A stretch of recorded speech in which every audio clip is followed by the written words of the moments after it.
Hey everyone, welcome to Know Your Gear QA broadcast number 85. This is podcast number 85. And as we always start the show now, we are going to say hi to some of the patrons that make this show happen every week. Brad Gillis, Jeff Howe, Zachary Rowe, Michael Newman, Bruce and the One Blood Wee Band, Hannah Gunson, John Jax, Michael Shy, Justin Mabe, David Madison, Andrew Good, Anthony Desposito, Billy Robinson, Bob Crosley, Bob Pickwode, Brian Stewart, Bill Brotherton, Carlos Portillo, Charles Keene, which is Chuck Keene. Sorry, Chuck. Chris Glaze, Craig Parker, Daniel Psychic, Dennis Prescott, Dylan 87, Greg Peterson, James Biles, Joe Watson, Jonathan Pickering, Joseph McCarthy, Kermit Jackson, Lawrence Petros, Lee Hawkins, Lonnie Hoke, Michael Lindner, Paul Astrike, Lewis and Alvaro from Pedal Pal, Ricky Robinson, Robert Brooks, Robert Hodges, Robert Wood Guitar, Scott Tompkins, Space Jazz, Steve Pinna, Tim, just Tim, and Tim Camacho. And something to talk about today, since we're on that subject, is if you are one of the sponsors of the channel, obviously, thank you to every single one of the patrons and everybody who watches this and everybody sorts this every week. I really, really, really appreciate you for doing that, of course. But I noticed that that there are some patrons out there that are in categories and paying more than their category. And if that's the case, please make sure you're in the right bracket, because this is a bracket that I'm highlighting. Today, we found a couple of you that are paying this bracket, but not in this bracket. So just double check that. If there's anything we can do to help us, go to askknowyourgear@gmail.com, and we'll be glad to help you. Me and Mike answer those emails. And of course, we would be glad to help anyone, especially those of you who are so gracious to help the show every week. On that being said, sorry I'm late, guys. Believe it or not, I was late because we're doing show and tell today. We talked about this last week, that we would mention some of the things that are sent to me. And I don't want to say it yet why I was late. I'll tell you when I do it. When I do the show and tell, it'll make sense, I think, at that moment, what hung me up. For real quick, William Thornton just did a super chat. Thank you, William. I appreciate that. And Mark did a super chat with a PRS Custom 24 and a Gibson Les Paul. Wait. Oh, I got it. PRS Custom 24 and a Gibson Les Paul. Why? Why what? Why would I have them both? Or which one would I pick and why? I have them both. I have a Gibson Les Paul standard and I have a PRS Custom 24. And I go through phases, obviously through the year, which one I like more. Lately, it's been definitely the Gibson Les Paul the most. To be honest with you, one of the things that's hard for me to compare the two is my Gibson's heavy. It's a real beast, weight wise, and my Custom 24 is light. So it's sometimes I pick up the Custom 24 just because it's lighter. I think if I had a Gibson Les Paul that was the same weight as my Custom 24, or felt that, without being so back heavy, I'd pick that over that every time. I really like my Gibson. My favorite PRS is my Mira and my S2, which are very Gibson-like in the way they sound and feel. So if that helps at all. What else we got going on? Lots of stuff. I even have a cool list up here. We talked about the patrons. What else does it want to say? I have all these like lists, things to talk about. It's almost like I'm organized. Did my lighting change? 3-card Monty. No, but sometimes it looks different depending on what lights are on in the room. This room has a lot of different lights. What are you looking at? Let me see which screenshot you're looking at. Depends. I have a light in front of me that sometimes I put on my face. And then sometimes because of the time of the day and the time of year, I have a window over here and I'll leave that broken a little bit to light the face. Sometimes I have down lighting. It just depends on my mood. You know what I mean? This room can be really dark if you wanted to, or really bright. So it just depends on what I'm comfortable. I try to just be comfortable since this is kind of just a hangout. All right. Real quick. All right. Sean. Wait, I'm going to say Shawnee. Is that Shawnee? I'm going to say Shawnee. Shawnee is Cubs fan. I'm going to say Sean is Shawnee. I'm going to say Sean is, even though it's Sean Y. Sean Y is a Cubs fan. Hey Phil, greetings from Chicago. Do you think Marshall will come out with matching cabs for the Origin heads? Just got the PV212 with greenbacks. I don't know. I didn't know they didn't have matching cabinets. That seems really strange to come out with the Origin series and not having supporting cabinets for that. That is definitely an error on their site. If you want my opinion, because to me, the problem is if that's the case, which I didn't pay attention to, that they don't have cabinets for those heads. Those heads had the vintage look, and most of the cabinets that are available currently from Marshall are more modern. And that's one thing I don't dig that, mixing the Marshall modern and vintage, for the aesthetic. I mean, overall, I guess I don't care, but yeah, they need to come out with them. That's for sure. So definitely. And but you got the PV 212 with greenbacks. Well, the greenbacks are going to sound great with the Origin. I think every time you go with the vintage Marshall Plexi kind of time, the greenbacks are always kind of kick and sound great. I'm not a huge fan of greenbacks. As you guys know, I have a greenback in my 65 Deluxe. Greenbacks to me are like hit or miss. Sometimes they're just magic, and sometimes they just grate your ears. But I've noticed most time with Marshall, especially anything vintage Marshall toned, greenbacks just kind of sit in the sweet spot with that stuff. Dennis Jr. 84 says, "Hey Phil, what do you like EMG retro? What do you like EMG retroactive pickups? What do I like? I'm thinking EMG or retro pickups. I have EMG pickups. I have the EMG 81 and 85 in my Schecter. I'm a fan of that. What I like, Dennis, is with EMGs. Let's just start with this, since this is basically an EMG question. What I like about EMGs is two things. One, they're like A1 steak sauce. Whether on steak or on cardboard, they taste the same. In other words, what's great about EMGs is whether you stick them in an inexpensive guitar or a very expensive guitar, they seem to dominate the guitar. You know what I mean? So they are what they are. So I like them for fixing problem guitars. You're a guitar where you just cannot get the sound you like, EMGs will kind of fix that. The other thing is, man, they're really noiseless and they're great on a stage situation. There's a lot of reasons to love EMGs.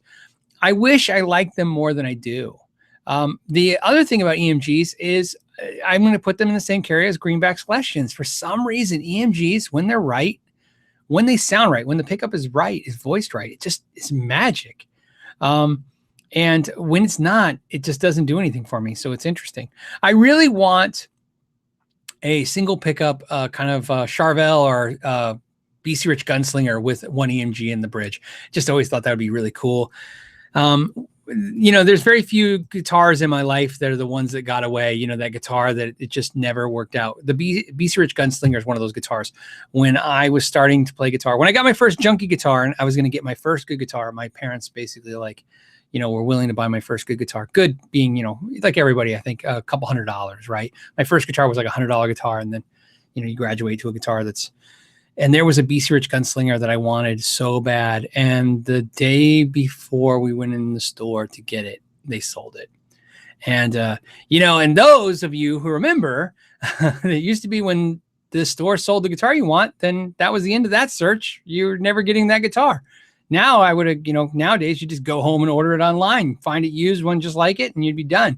But back then you walked in the store, they didn't have it, and it was the end. So I got an Aria Pro 2. And that's what I got. In fact, even think about this. So I decided, because the Gunslinger was gone, to get the Aria Pro 2, and I wanted it. It was green. Went and looked at it. Went to the grocery store with my mother. Went back to the store. They sold that one. So there was a yellow one left. So I got a yellow Aria Pro 2 because and as a kid, I don't know how to explain that. It was very not frustrating. It was very it caused a lot of anxiety because I just feel like every time I left that store, I feel like the guitar I wanted disappeared. I wonder if the owner of that store just kept hiding the guitars. I don't think so. It's possible. Oh, I have to ask him. So, I have to ask him now. Okay. Hold on a second. Okay, what is he? Okay, YouTube's telling me. Okay, Mark says, what Fender amp 112 or 212 amp should I buy that would sound like your Blues Junior? I like the Junior, but not the small box sound. Oh, well, easy, man. If you want a Blues Junior with a bigger sound, you get the Hot Rod Deluxe. I personally like the Blues Junior in a bigger box, like the Hot Rod Deluxe. If you run it, but if you have a Blues Junior, something to consider. If you have that amp, it's a great amp. You can just buy the Fender 112 Hot Rod Deluxe cabinet, pick one up used, and plug the Blues Junior into that, and you'll get a much bigger sound. But if you're looking for the Blues Junior, if you like the Blues Junior and you want the Blues Junior to be bigger, it's the Hot Rod. So you got the Hot Rod Deluxe for the 112 or the Hot Rod DeVille for the 212. That's what I would go with. So, and I have a video where it tells you how to help reduce the volume of the Hot Rod Deluxe, so it'll kind of fit more in that Blues Junior volume realm. I'll put a link in the description down below, and I'm about to do another one of those videos, like an update video. Jacob says, hey, Phil, suggestions on tuners for a Korean Aria Pro 2 Strat. I prefer non-locking. What? Non-locking? Thanks for all the good content. So obviously I'm a locking tuner fan for a lot of reasons, but I understand not wanting the non-locking tuners. There's a couple I like. I'll tell you some of my favorite tuners on the market are hip shot tuners for sure. I like them a lot. I like the ratio tuners. I don't know if ratio comes in a non-locking version, so I don't know, but I know the hip shots do, and I really, really like them. And that's a good way to, and that guitar, that's a good way to upgrade those tuners. And they'll have the ump plates, so you don't have to drill any holes if you don't want to do that. I used to be a big Spurzl fan, but I keep hearing some negative things, and but overall I still like Spurzls too. But I think a lot of tuners, if you're not willing to do the work, drill some holes, make some placements, fill some holes, you're gonna have issues. The hip shot will solve a lot of those problems for you.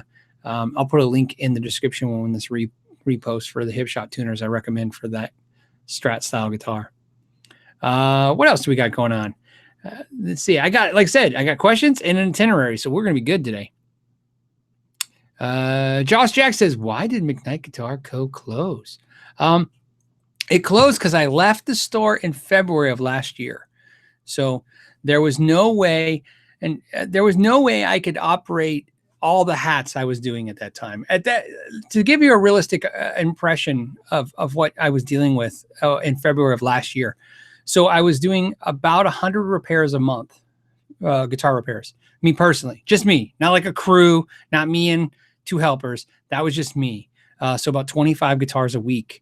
And I've been doing that for years. I was running the sales floor. Obviously, I'd help. You know what I mean? There's, employees and stuff. And, but I was also doing all the ordering for the strings, the merchandise, doing all the meetings with the sales reps. I was running a business. I was running that business. Then you had a lesson academy. So of course I was attending to any issues that I had to do with the lesson academy. So of course, again, there's helpers, but these are all things I was doing throughout the day. And then I have a consulting company that I do as well. So I was doing that as well. And then I added YouTube to that, which I didn't intentionally add YouTube. I think everybody's watching this channel knows that was a accident. I was making a couple videos, putting them on Facebook, and somebody, which I can't remember who it was, but it was a good friend and customer at the time, mentioned, could you please put these videos on YouTube so I could download them? So I was like, all right. So I started putting a couple videos on download. Oh, that's a good segue. So, this will give you an instance. Let's go to it. Hold on a second, because this will go with the story, and I'll something Mike asked me to do. So double win. Okay, I'm going to share with you. So on the website now, Mike has added a new feature called the video of the week, right? Video of the week. You guys are looking at this. And so I don't think it's just me. I don't think he's just going to put my videos of the week. He might. But I thought he's going to put, just whatever cool videos he's going to put up. But this week he put this video. This is my very first video on YouTube that I ever did. This one right here. So if you go to that link, you'll see that's the very first video I ever did. So what happened was I started doing videos on top of all that. And something else you may not know is I'm a partner in another company. I acquired a partnership in a company a few years ago too. That doesn't take much work for me though, because I'm kind of silent partner in that. So what happened when the YouTube thing kind of took off, because it did take off, you start making content, you're fueling a fire, right? There's a fire going, there's people watching, and it was exhausting. And, it was, for me, the main thing for me was when I came back from the January NAMM show of 2017, and my buddy Joe, and some of you guys have, again, been hanging out for a long time on the channel, know Joe. He was working for me as a teacher, and also, a very good friend. He basically looked at me and he was like, man, you look exhausted. and he didn't mean like at that moment or you look tired. It was a really like a moment where I realized it's not that he said it.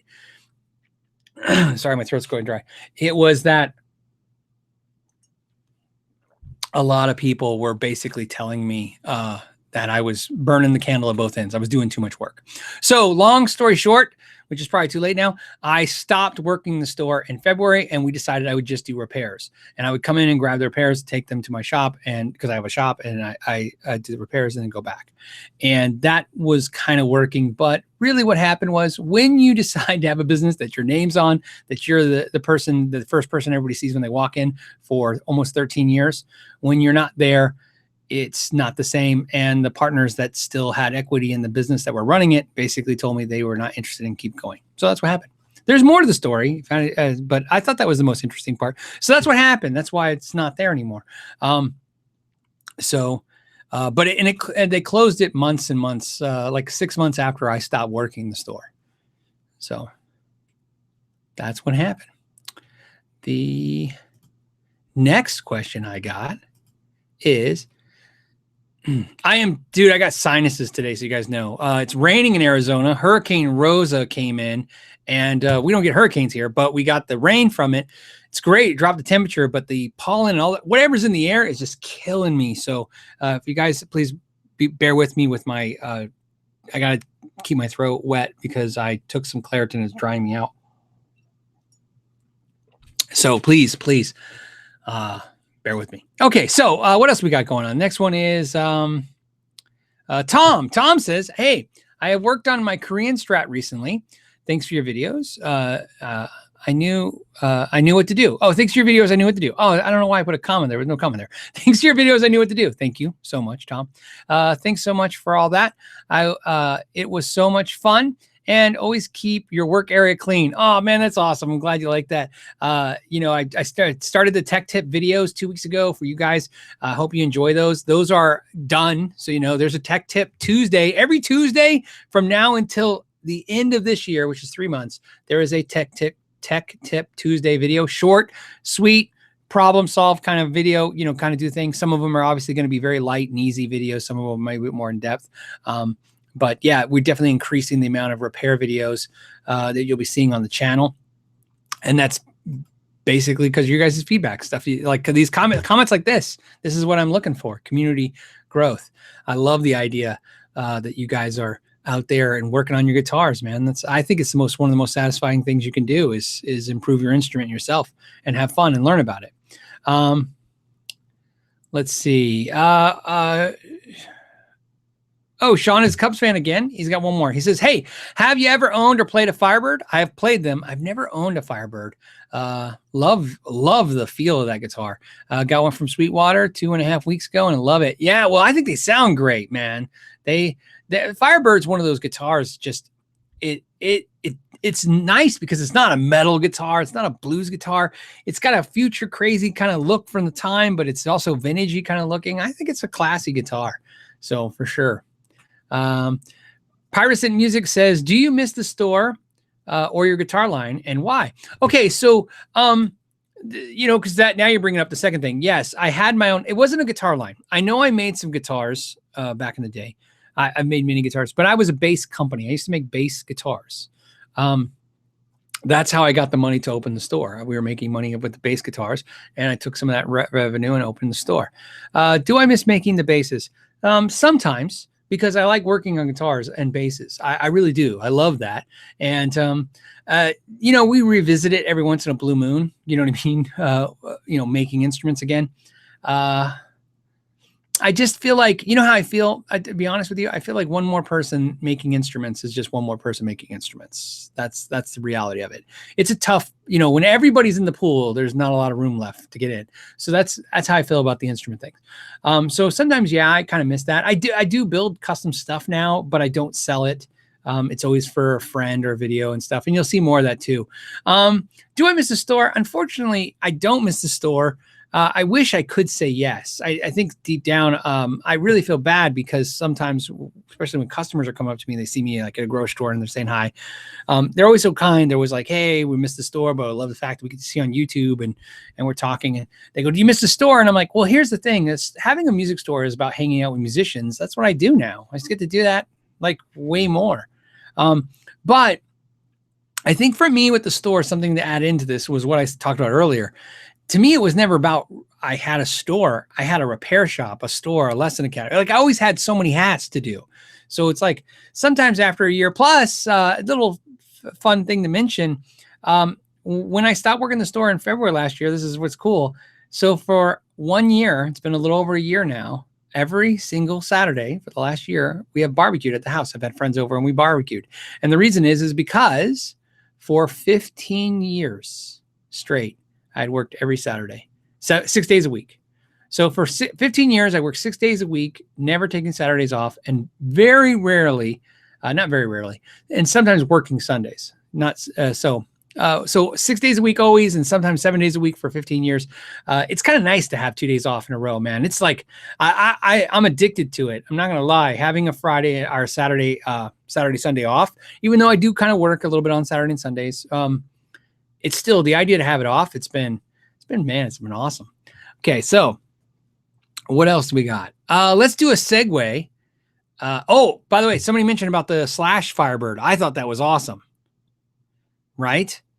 I saw the video. I thought it was fantastic. Okay. What we're going to do is, oh, you know what? It's a good time to mention it. We're a couple minutes in. There's 682 of us. Sometimes you guys want to know this stuff. The shirt of the month, because I always announce that stuff for October is, somebody got drums? I don't have drums. Hollow body shirt. So it's the hollow body shirt with a peace sign is the shirt of the month. I put a link in the description for those of you guys are interested in that. If you're asking me if there's a female version, I'm sure somebody's going to ask me that. I don't know. My wife handles that. I know there's tons of versions. I saw all the crazy colors and hoodies. And if there's not a female version, just message us at askknowyourgear. Mike, Shauna, or I will take care of you. We'll figure out how to get it done. We don't exclude anybody for any particular reason. Just sometimes we forget. It happens. Or you know what it is? Forget's not even the right word. Just time crunches. Indrid Cold said, oh, you know what? Before I do that thing, I want to double on the shirt thing. I didn't mention it anywhere because I'm really horrible at the shirts. I feel like I'm always talking about the shirts, so it actually drives me nuts. So I don't like to talk about them so much. But what's cool is we've kind of built this little following of you guys that love the shirts too, right? I know I wear all the shirts all the time.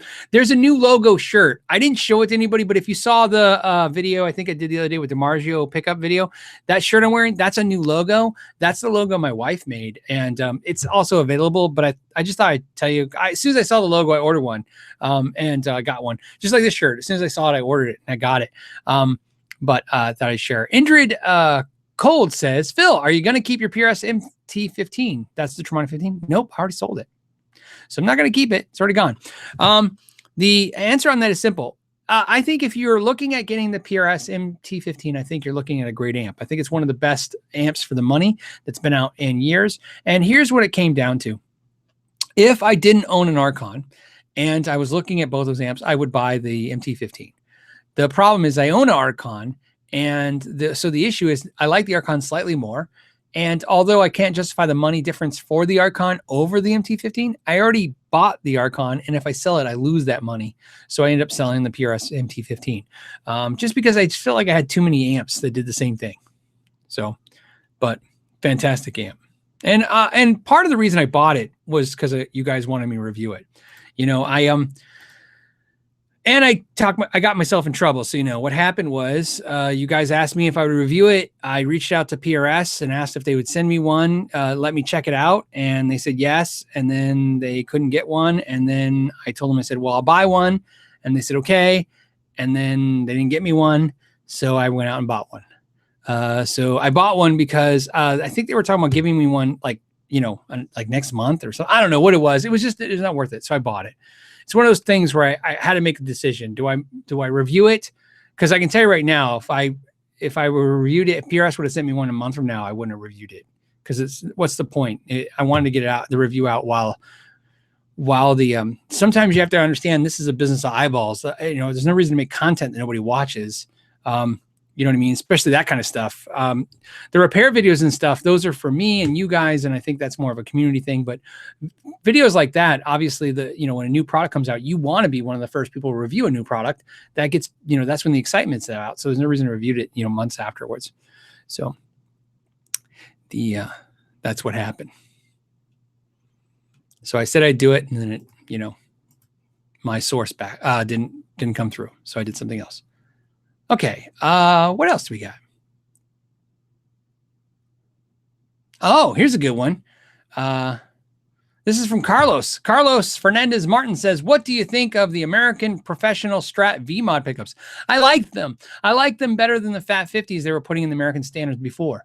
So I can honestly say that. I'm actually in the market. I plan to buy an American Professional Strat with 3 single coil pickups. So that's going to be one of the next Fenders I get.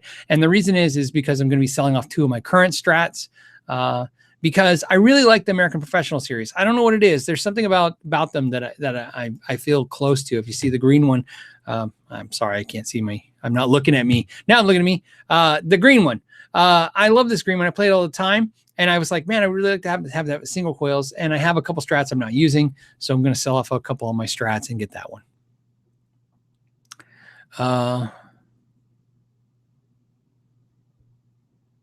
PRS and Music says, when's the Strymon review? ? I can loan you a Big Sky. I don't have a Strymon review because I don't have a Strymon.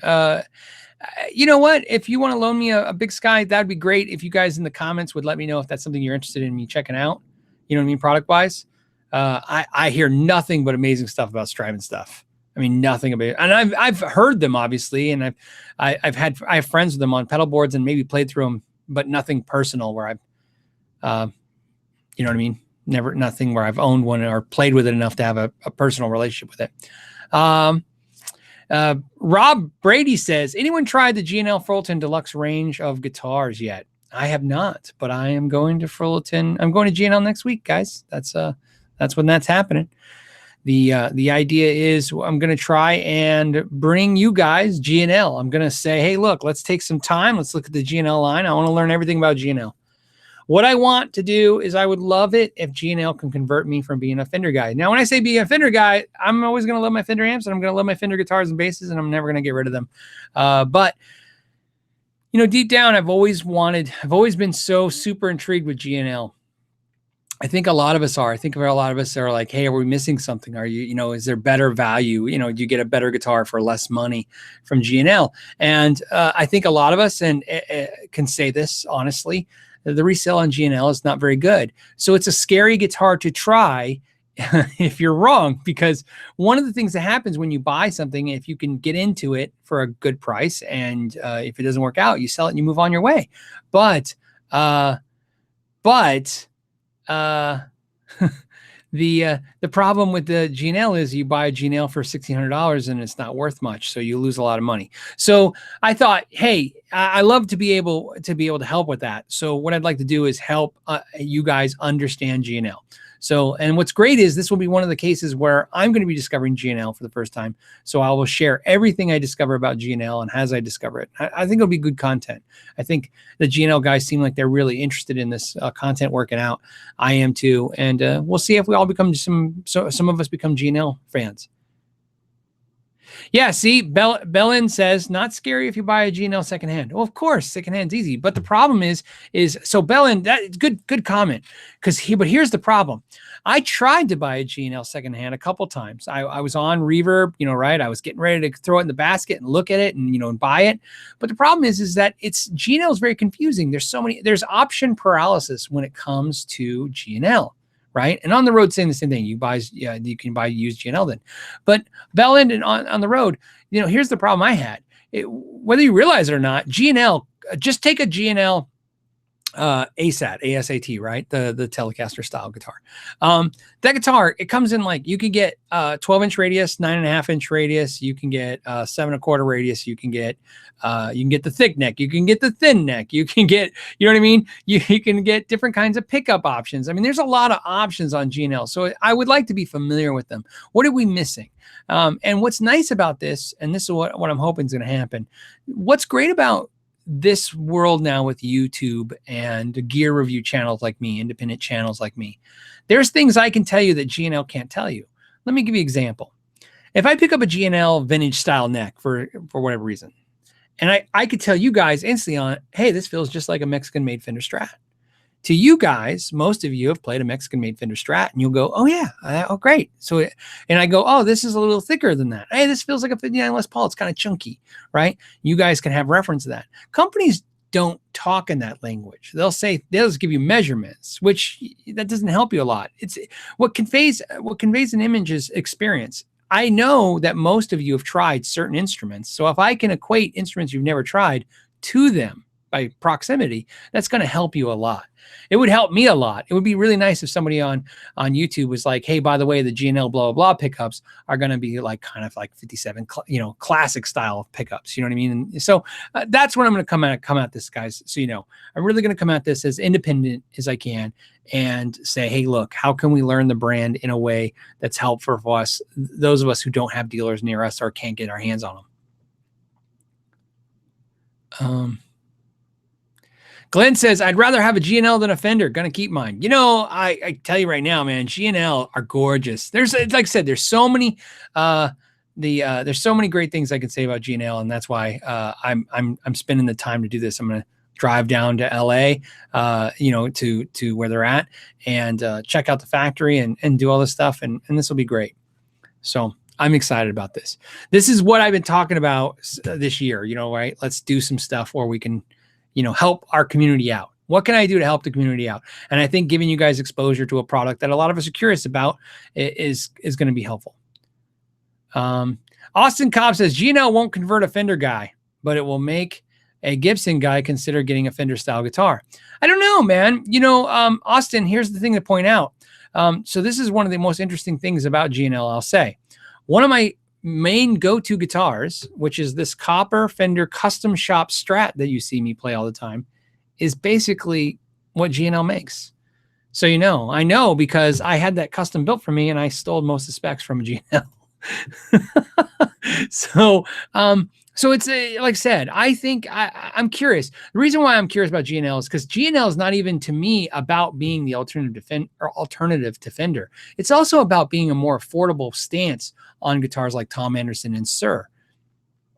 I think that's where it could. I think again, we'll figure it out when I get there. I could be totally wrong, but that's my theory going into it. I'm trying not to have too much preconception going into it, right? So. Okay. Let's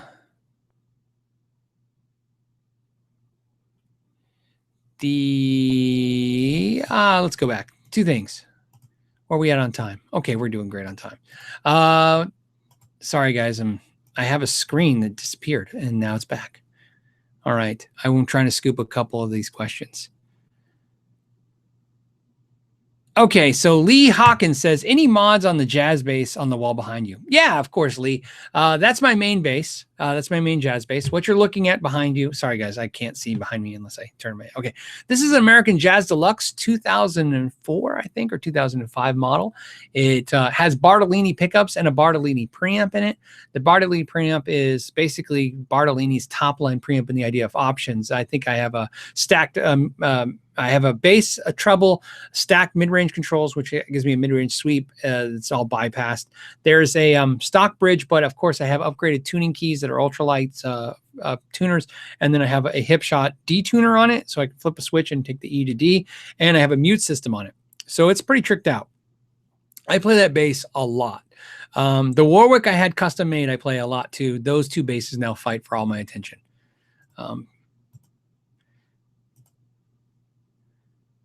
Okay, the next question is,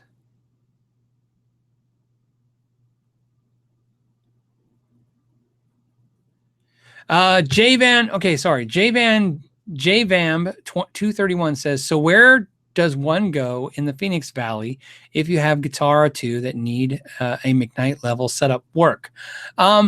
This is the problem. So, you know, Jvan, that has been, this is today's meeting. I have a meeting with Mike often on the phone, and we talk about stuff. And this has been an ongoing issue because he said to me today that one of the most predominant emails he's been getting for the last few weeks has been setups in the area, getting setups done.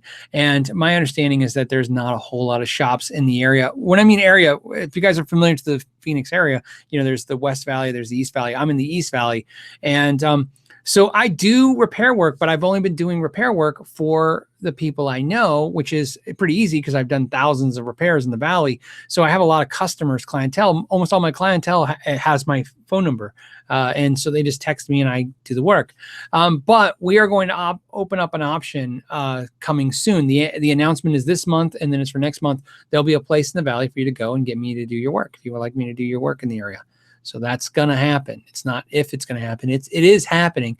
Just we need to make sure the announcement's done. Part of that is going to be released on the website. A lot of cool information. I'm very excited about this.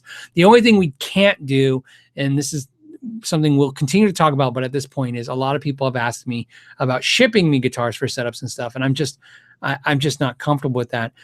But so you guys know, your guys' emails are so important to me, and what you guys ask me all the time is so important when we discuss it, that those things always prompt a discussion. And what was discussed was, it's never going to change. I don't want people shipping me guitars for setups to ship back. It's just a lot of process.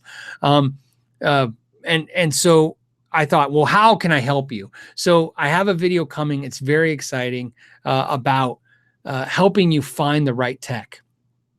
I'm going to help you diagnose your own instruments, figure out everything that's wrong, take it to a tech, and then be able to grade the tech afterwards. This is something I'm going to help with.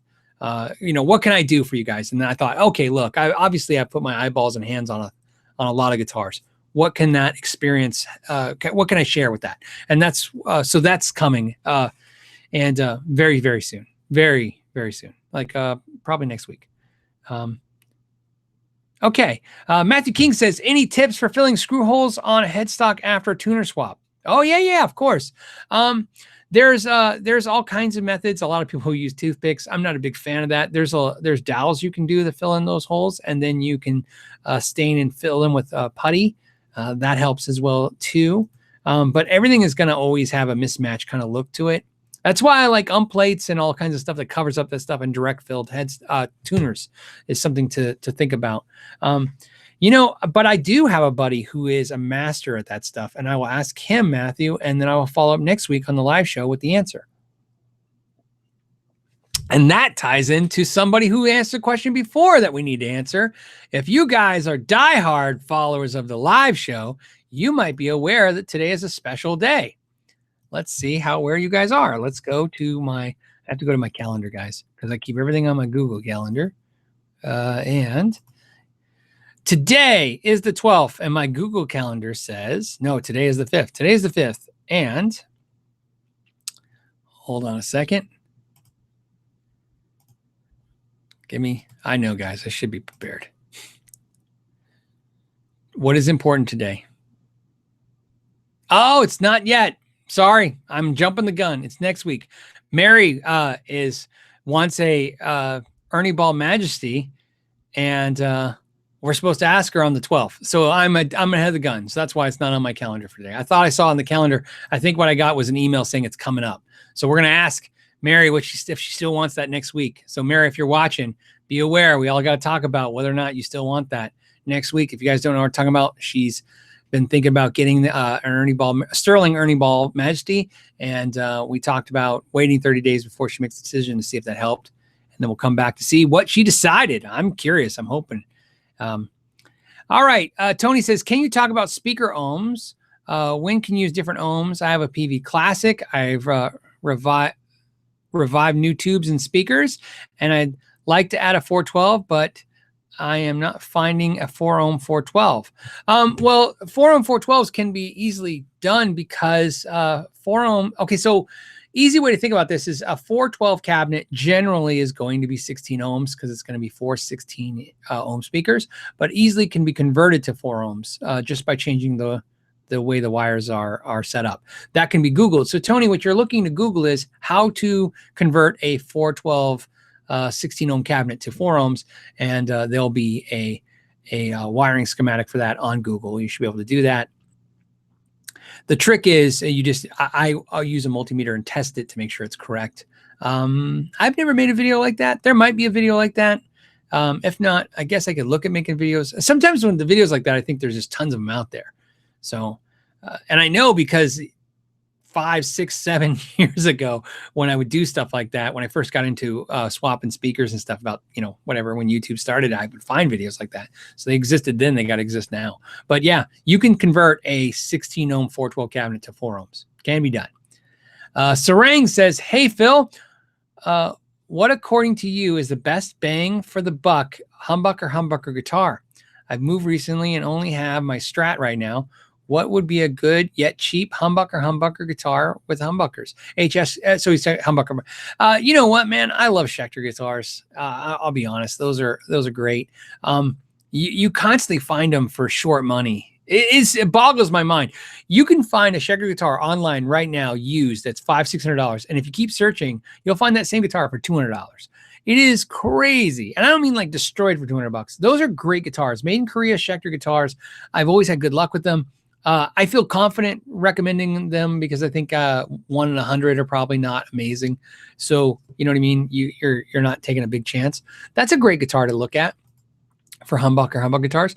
Then my runner up to that for a humbucker guitar, humbucker is maybe an Epiphone. I like Epiphones a lot. Same thing though. Epiphones though, you got to kind of hunt and pick and find the right one. But when they're great, they're amazing. I was playing a couple the other day at a Guitar Center and I thought they were fantastic. What else did we did? Oh, okay. Something else I want to talk about since we're sharing stuff is on the website. We have a new feature. Hold on. And this is for you guys again. I feel like we're just going to, oh, no, hold on. Here we go. This only takes a second. If my screen does what it's supposed to do. Here we go. So you guys know we do the history of gear. Im Sawyer does the history of gear articles on the website. We've created a new page on the website that is now called Gear You Should Know. This is interesting products. This is not a paid sponsored product placement review. So in other words, this isn't a company that's paying us to tell you that it's great. It is as independent as possible. And as possibly can be, considering the fact the person who wrote it wasn't compensated in any way to do so. It's just we're going to start bringing smaller highlighted gear. The reason I'm sharing that is, one, it would be really nice if you guys check that out because there's a lot of work that goes into making that. But also, if you guys know small independent companies, we're probably, I say probably because you never know the long term of a goal, but the goal is not to highlight the new Boss pedal or Fender pedal or anything there. It's to highlight something. I want you to, if you're in an airport or if you're sitting somewhere waiting for something and you can go to the Know Your Gear webpage and quickly learn something interesting about maybe some history of gear, or go in that page and learn about a product that from a company you probably never heard of. That's what I would love. That's what I think would be fun. So that's what that is. You can learn about a company. This is an owner operated small company and just cool information to know. So yeah, gear. See, TDH Nashville said gear you should know. Nice. Yeah, we thought that would be cool. It's a way to highlight products, that, and maybe those products get reviewed. What's nice about this, so you guys know, is we'll be able to also tell when we put stuff in there based on the metrics that we get from the website.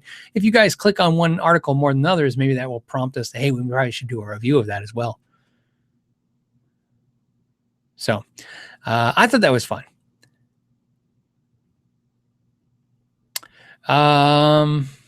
So Nick's got a hard question for me. Nick LeBron says, hey, Phil, what is your favorite moderately priced auto wah pedal? So here's Nick. This is the problem. I know there's a difference between auto wah and envelope filters, but I don't use auto wahs because I use envelope filters. To me, I'm either using a wah or an envelope filter. They are different.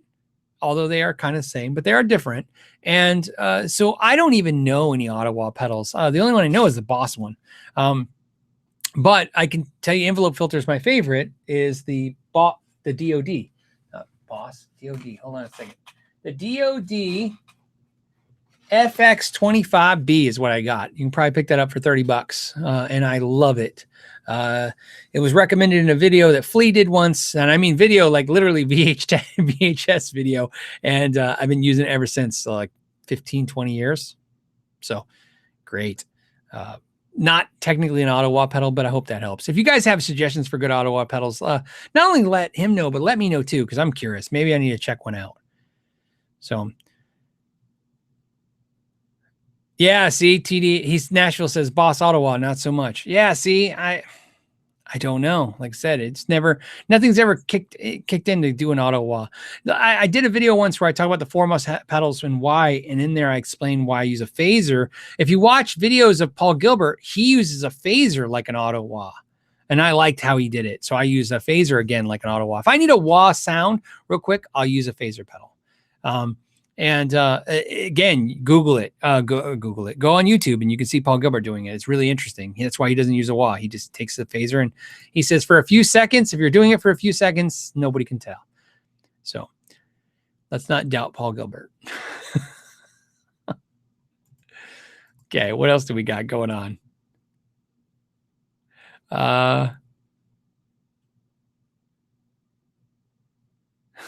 You guys are funny.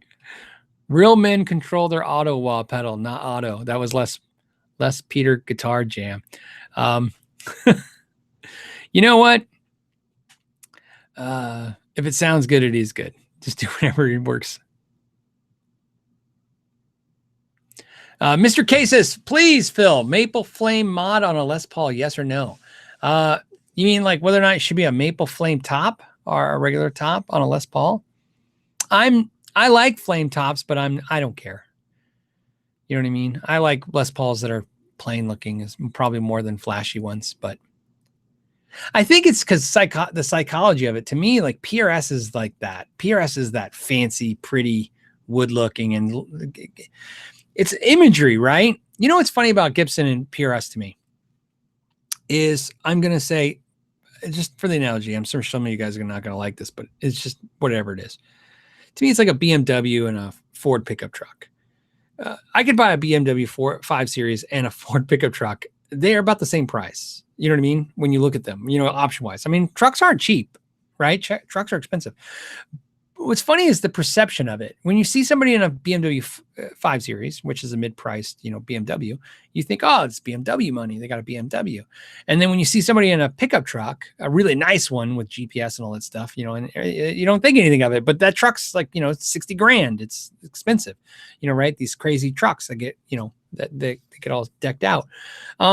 Same thing with Gibson and PRS. I think PRS is the flash. It's the BMW. You know what I mean? It's all like, oh, look, that's money. But yet those Gibsons cost a lot, but they don't seem to be flashy. It's like, so that's what it is for me. I think Gibson it looks expensive, but it doesn't look flashy. And that's one of the things I like about Gibson.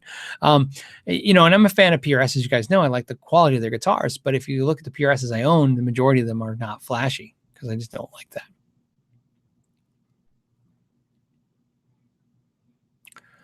Man, what a crazy question. I don't even say the name. Addario. Man, I don't know. Sorry, I just jacked up your name, but I'll get your question. It says, Phil, can you name a song or album that you love despite it having terrible guitar tone? Oh man, this is going to cause like the internet to explode because you're going to not love my answer. No one is. I actually, like, just as soon as you said that, I had a name pop in my head. It's Metallica. Oh, it's going to, like, ready? Start the fighting now. Trolls, start typing.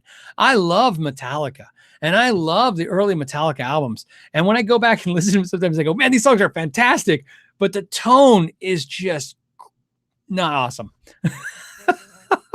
So to me, when I think of a great song with horrible tone, it's those Metallica albums. To me, sometimes I listen to the old Metallica albums, they sound like they're playing crate G120s, right? Those Crate amps. That's like what it sounds like to me. It's all fizzy and thin, but the songs are so good that it doesn't matter. You know what I mean? But it's not to offend anybody. I don't mean to upset anybody, but it's just how I feel. But I would love you guys to tell me. Put in the notes down below. Put in the comments. Let me know. Tell me your answer. I'm curious. What band has great songs but horrible tone? And what a great question, because I think that's actually, it ties into another thing that's important, a theory that I have.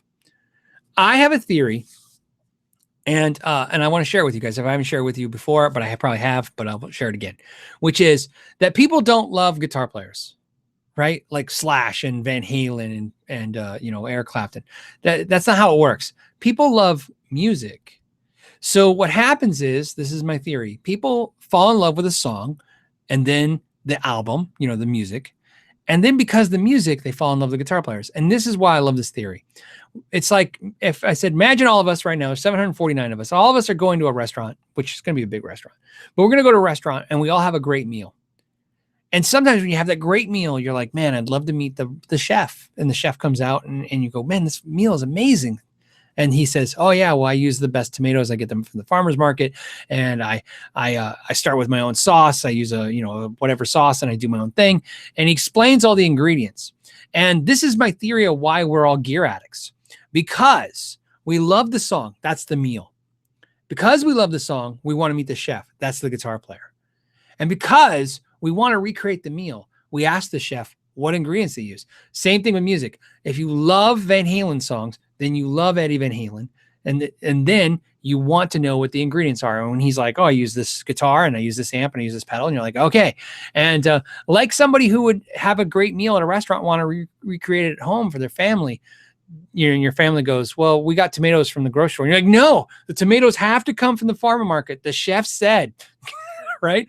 I really believe that to be true. And what's funny about that is sometimes that explains why a great song, which I think actually, if you listen to the tone, when I say the tone, I mean those songs that the tone fits the song, it sounds fine. But if you listen to just the actual distortion, like if you could isolate that distortion tone and play it in a riff that wasn't that song, we would probably all go, oh, it sounds like a crappy line 6. But the song carries the tone. So that's how I think it works. That's my theory. So we love the music, and therefore we love the guitar player, and then that we love the gear they use. I think that literally is how I think it walks it down the road. But I'm curious to see. This is one of those things where I love this communication. If you agree with me, put that you agree with me. But if you disagree, don't just put you disagree. Explain why you think it's maybe something else. Maybe I'm looking at it. You know what I mean? And that's what's interesting.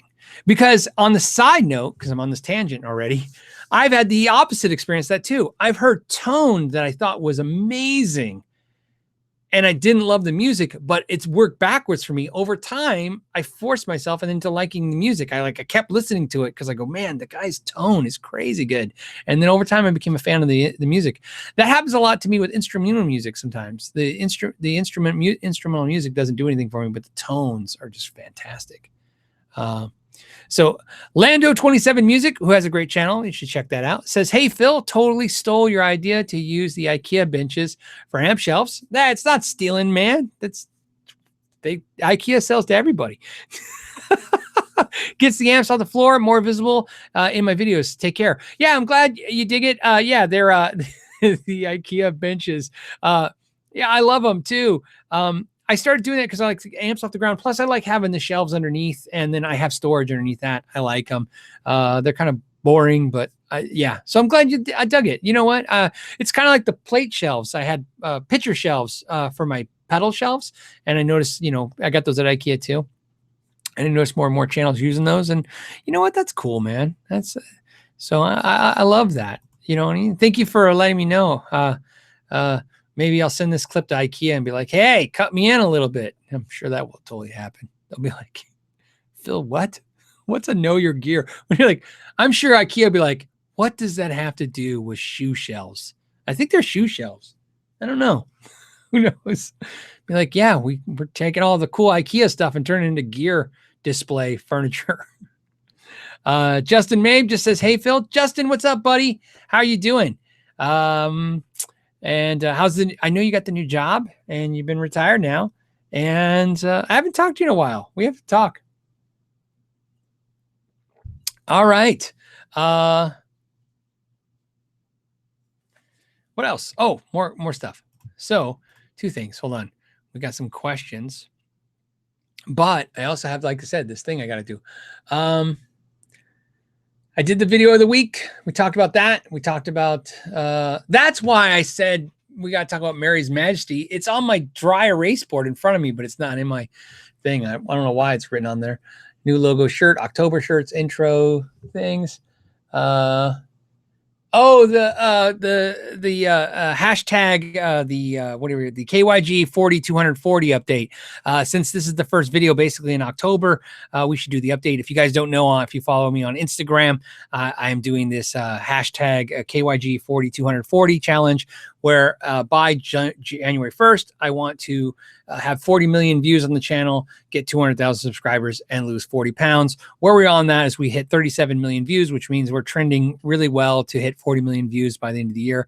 And in fact, we're doing great. So hopefully that won't lose momentum, because it's obviously trending ahead of schedule. 40 pounds. I'm down 23 to 24 pounds. I'm in that in between mark, 23 and a half, right? Depends on how you want to go. Do you push it one way or another? 23 pounds down. It's good. Feel great. We're short on the subscribers. We're not looking to hit that. We're doing great though. I mean, 4,500 subscribers a month. You guys are fantastic. There's no complaints. No complaints, but that's the goal. So the reason I should mention this is we were talking about doing some kind of contest to do that. Mr. K says, lose 40 pounds, say your Les Paul. Yeah. That's how I lose the weight now. So, I just lift the Les Paul more. I found that if you want to lose 10 pounds, just play your Les Paul over your Strat. There you go.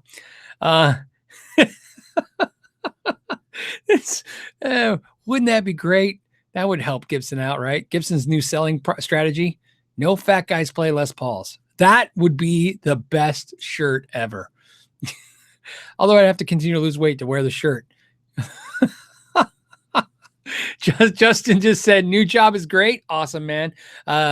Keeps me busy and puts money in the bank. So no complaints. Questions for you. What are your thoughts on the Walmart selling name brand music gear? Now, what you're talking about, Justin, is Walmart is selling name brand music gear online, right?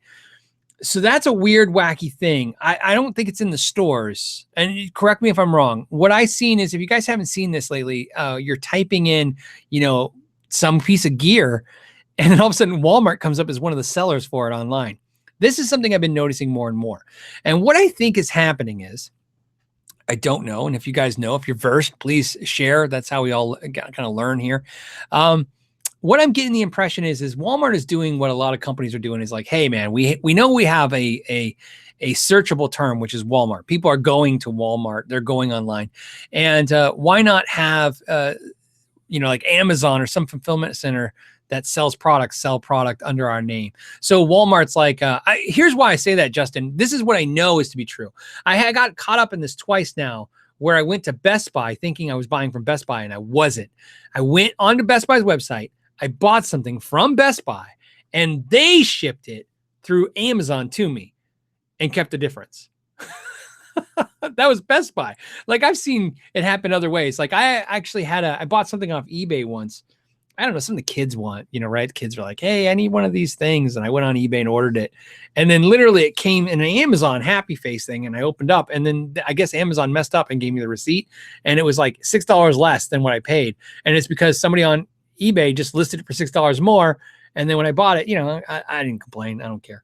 So, that's why you need to search, know your prices. Anyways, so when Best Buy did it, I would not be shocked if that's what Walmart is doing. It's basically, you want to buy American Strat through Walmart, you're just buying it from whatever source that Walmart's going to have it sent to you for fill wise. So curious. Like I said, I'm curious to see if that's right or wrong. Who knows? So there you go.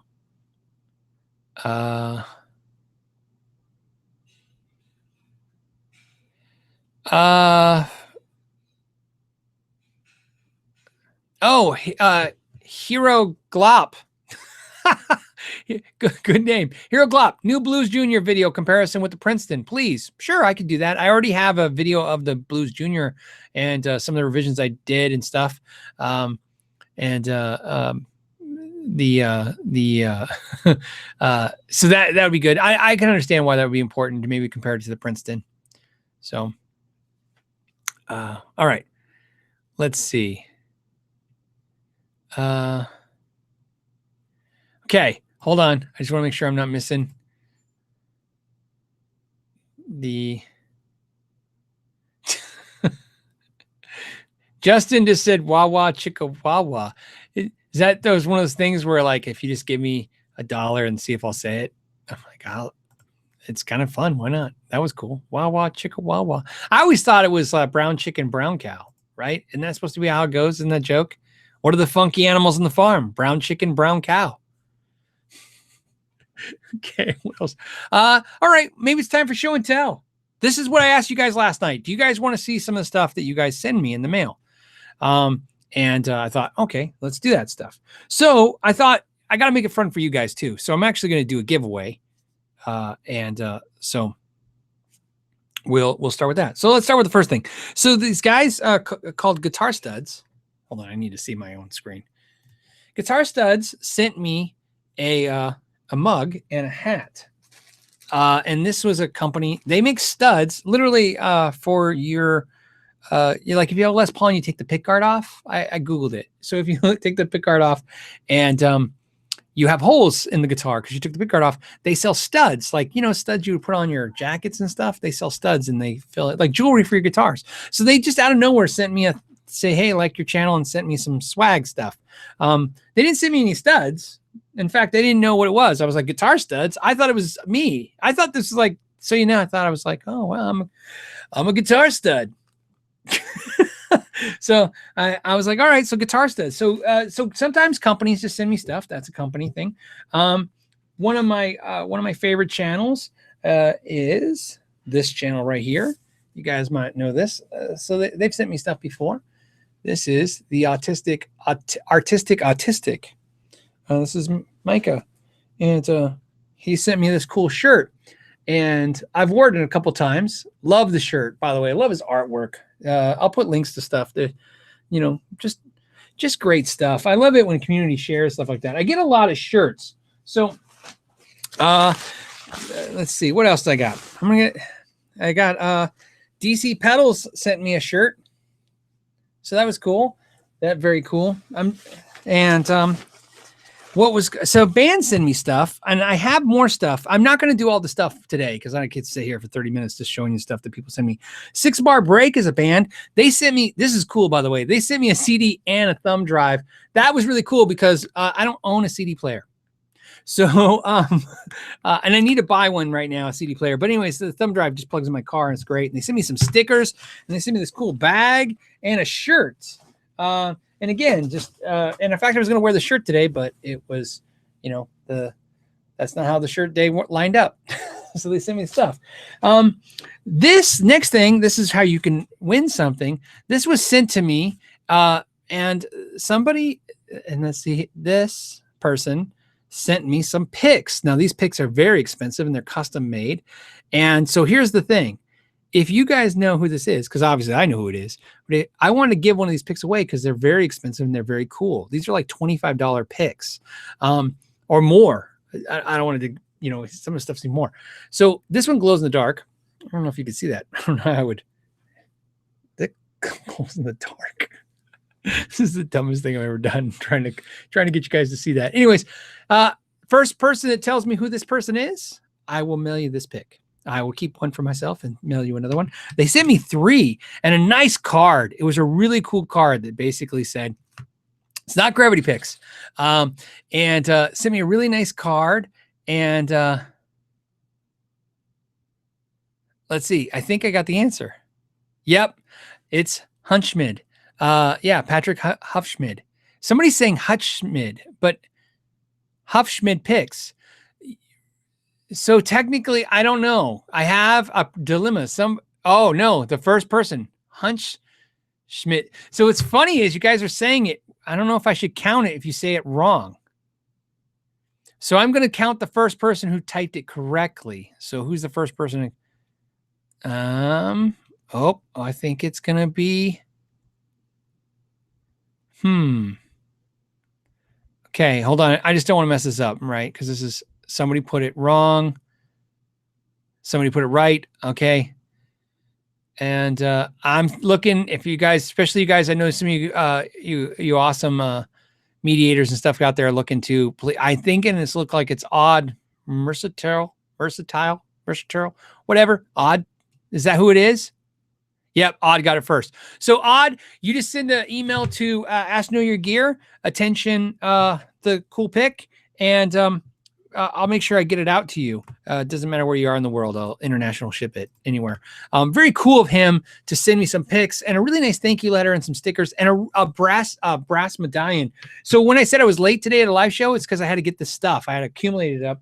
And this ties me into the next thing. I got this. This is so cool, by the way. This hangs in my front room when you come in my house. This is one of the first things you see in my house. This is a painting.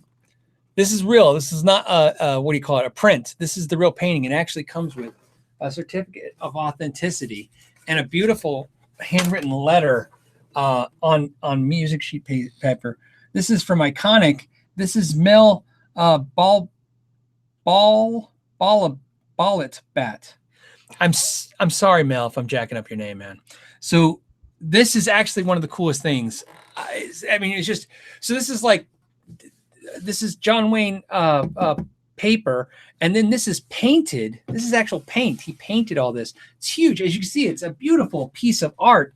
And if you guys don't know the relevance of that, when the channel first started, I used to have this John Wayne bust because I used to do it in my other room in the videos all the time. And it was because when my dad passed away, the John Wayne bust was something we got my dad when I was like 12 years old as a gift. And when he passed away, I kept it. So I had it in the background, and then people would ask me about it, and I'd move it around.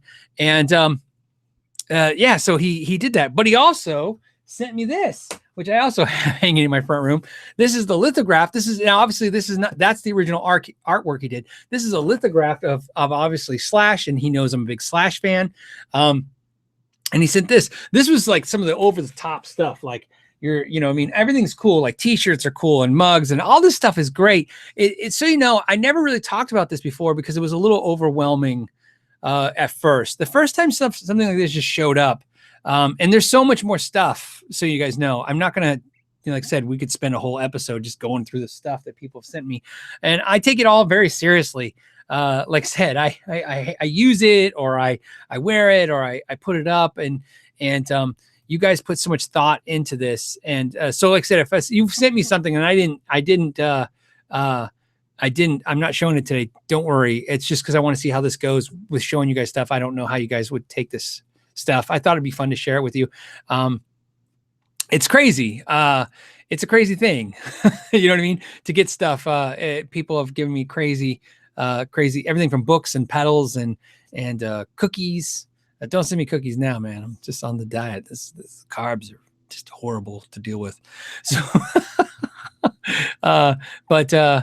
yeah. So, so anyways, that's the show and tell part of the show that I thought I'd see if you guys dug.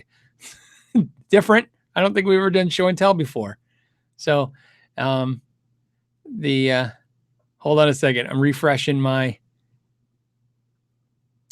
shut up. Let's talk says an artist's personality versus their work ?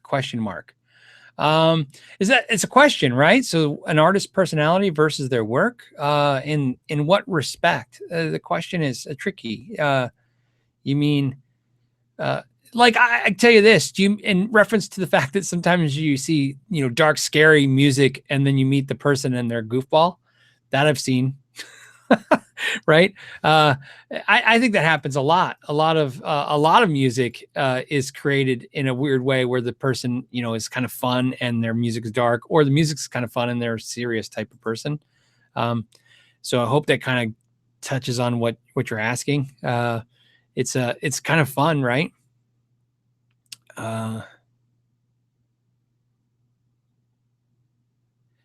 So here's this. Andon 5150 says, Phil, you should check out Caesar All Guitar channel sometime. Well, and in 5150, you should check out our shout out page, because I am pretty sure he's on there because I did a shout out. He is. Check this out.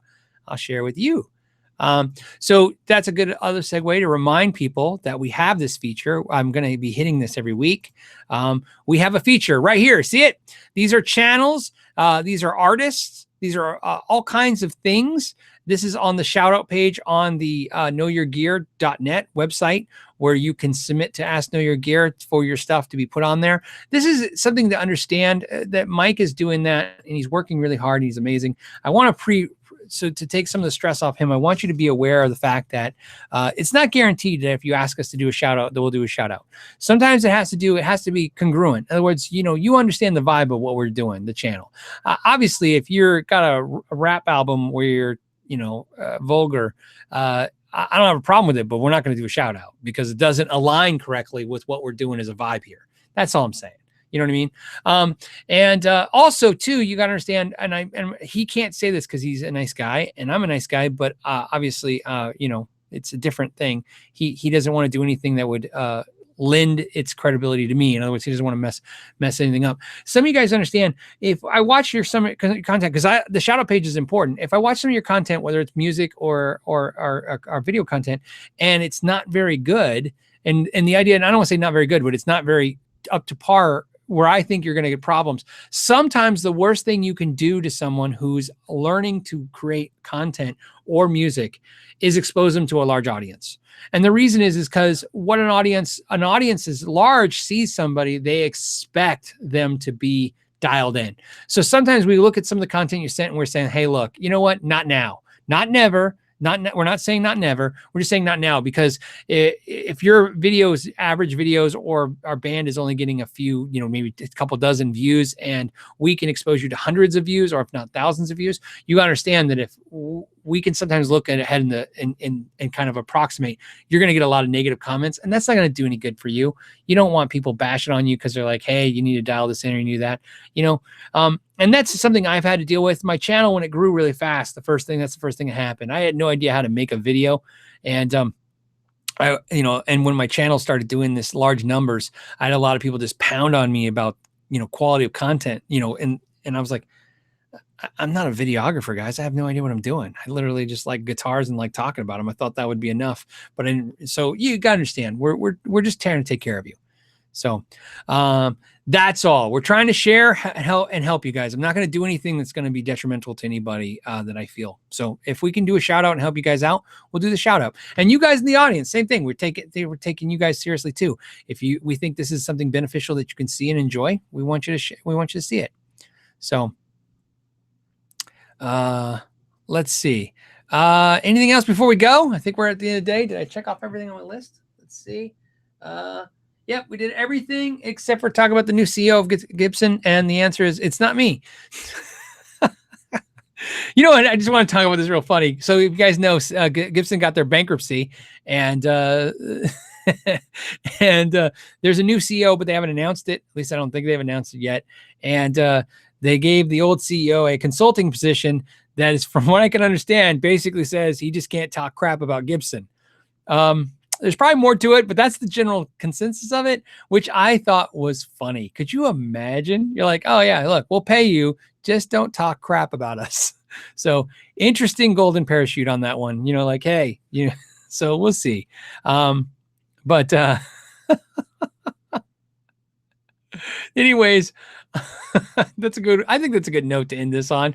You guys have been awesome as always every week. There's always so many of you, and I appreciate you guys hanging out with me every Friday. So I think it was a cool episode. I hope you guys enjoyed it. I'll make sure I timestamp it for the rebroadcast. Guys, please, check back and the timestamps and put any comments and stuff that you think would be pertinent, because you guys watched it live. You guys during the replay. I will see you guys next Friday at the same time, same bat channel. And also a lot of videos for next week. I hope you guys enjoy them.